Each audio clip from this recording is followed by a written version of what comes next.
I haven't. I'm just being myself. It wasn't meant to be like that. I'm just doing what I like and what I feel. It's good. Ah, fantastic. Thank you. So, how have you prepared yourself for this event? I mean, physically and Psychologically. psychologically. It's too early in the morning. Baku time. It's too early for me to. You know, the past 2 months, I've been I've isolated myself as much as I can. Not reading any newspapers, just focusing on this mission that I have. And I'm always like that. I'm a workaholic, really. That's my bad eye. For something to be good, I need to focus a lot. But you have a big family. Have you been able to meet them, or have they also been isolated from you? I've met them sometime, not as much as I would have wanted, but because of this. So I've been working hard physically and preparing myself mentally because this is my first time. I didn't know what to expect.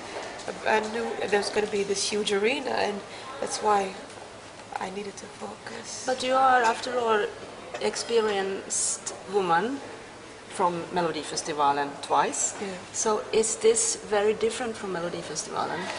I thought it was going to be, but to my surprise, it wasn't. I saw the arena the first time yesterday, and I was very happy about the arena because it fits the form, really. The form with I like huge spaces, almost like hangars or airports. I like huge places. And the arena was almost like that. And with this little stage in the middle, with this little person on top of that, that's me. So it actually fits the whole form, better than actually, sorry, Sweden, the Globe, because the Globe had a special stage. This stage is perfect for what I want to do. Yeah. Right. Now you are performing Euphoria, that's your song, and you're doing fantastic dance moves, which have never been seen at Eurovision before. Who had the idea of those dance moves? Do they come from you, and what do they symbolize? The dance moves from the beginning comes from me.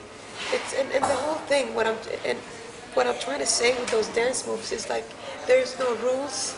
You can do whatever you want as long as you feel happy about it and you feel free. You can do whatever you want. Nobody will judge, and if they judge, it doesn't matter. Okay. So those moves are from the beginning mine, but I've worked together with a choreographer, and her name is Ambra Suchi, and she is crazy as me. So she likes everything that is freaky. So do you? So do I. So we created this thing together, yeah. And I knew what I wanted the performance to symbolize, with both yin and yang, like Osmond Jordan, the dancer. He's yang, and I'm yin.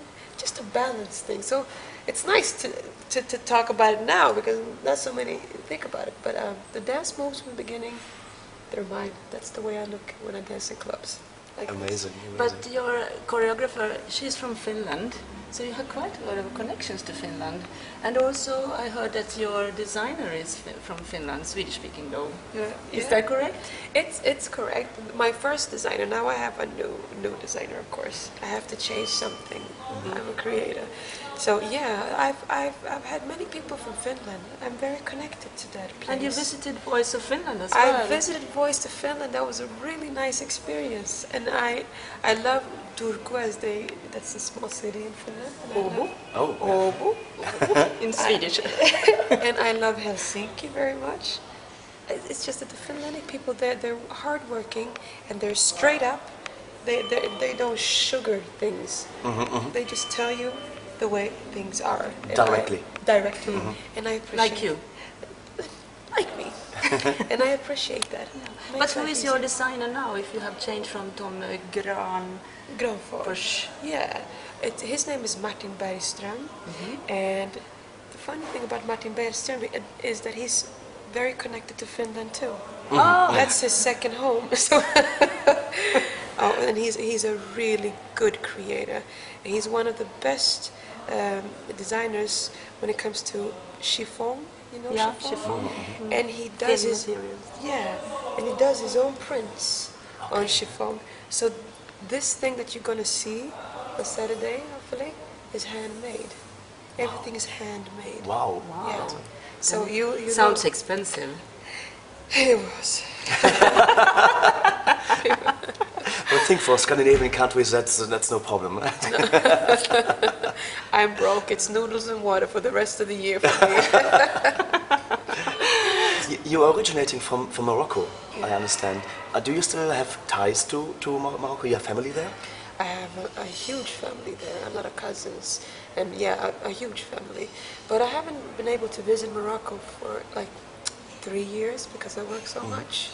But I'm very connected to, and I'm not really, there are Arabic people in Morocco and then there are Berbic people in Morocco. The Berbic ones, they're like the native Indians in America. So we have our own language and we have our own culture and tradition. Yeah. Our own way our own way of seeing how we see music, how we see music differently. So are your music influenced by that as well? Very much, very much. They see music as a great power that actually heals a person. It can open up and give you energy, or it can take away a lot of bad things. So in my tribe where I'm from, usually when something beautiful happens, somebody gets married, or if somebody, they all take out their bukas and sing, and there's no rules. Anybody can sing, and it doesn't matter if you sing good or bad. They just do it because they know the importance of it. And if something sad happens, like if somebody dies, or they still bring it out and they sing because they know the power of taking it out of the system, you know, cleansing. So that, Instead of going in therapy. instead of going to therapy, because that's a way. That's another type of therapy. Exactly. Morocco used to be part of Eurovision once in 1980. In case you win Eurovision for Sweden this year, and Morocco would approach you, would you sing for Morocco at Eurovision one year? I would. Perhaps I would. It depends on the song, though. If we can find a good song, then perhaps yes. But then again, I don't know what Krista would say about that. He'd probably say that he wants me to sing for Sweden. So in that case, I have to sing for Sweden. What do I do? Negotiation. Negotiation.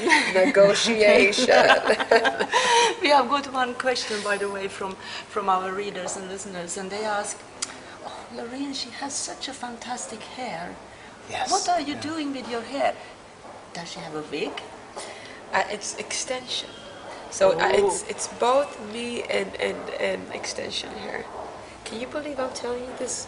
This is a top secret, actually. But You don't dare. You haven't heard and seen this, okay? I heard and seen this. This is not me. No, we are not telling anybody. So don't worry. Good. Then I'll tell you, it's extensions. Okay. But did you know that Beyonce has extensions too? Oh no, I would need some. You want some? Yeah. I have. Yes, GP, you need extensions. Maybe you can come to Sweden and talk to Loreen. Yeah. I'll arrange things for you. I can make. What did you actually do before you came to Melody Festival in 2011? Were you always a singer performer? Yes, I've always been a singer performer, but I haven't always been ready to sing and perform in front of an audience, a huge one.